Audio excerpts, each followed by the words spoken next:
Hi guys, nandito tayo ngayon upang i-review ang LP001H Plus and LP001 Plus.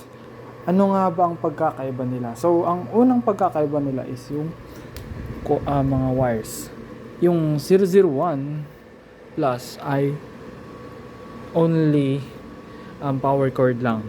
Pero yung 001H Plus, meron na siyang DMX, female and male, na pwede siyang kumonekta sa kabila hanggang maubusan kayo ng power lights.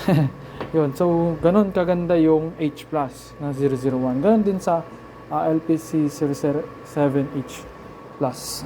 Pero yun yung unang pagkakaiba. Pangalawa, may pagkakaiba nga ba sa lakas ng ilaw nilang dalawa? So sa tiningin ninyo, parang wala naman, di ba?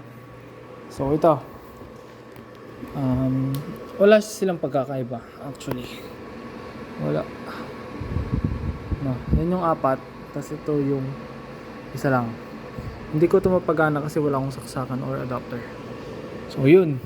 Siya nga pala, may pahabol pa ako. Sa mga hindi nakakaalam, meron pang amber white ang LP001H Plus. Ganon din ang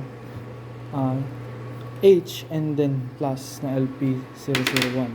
So napakaganda, no? Yan yung amber white. Yan yung white. 'Di ba may pagkakaiba? Yan lamang po ang ating review, short review, kasi nga yung past na videos ko last time is na-review ko na yung 007H Plus and 001H Plus. Ganun din yung 54 power LED. So, yun lamang po. Kung may gusto kayong malaman, i-comment down. And kung may gusto kayong i-share para at least may matutunan ako, makorek din ako kung may hindi ako tamang nasabi, may bahagi. So, nandito tayo upang sa ganun ay mag-aral at matutos sa bawat isa. So, yun lamang po. Have a nice day. God bless you.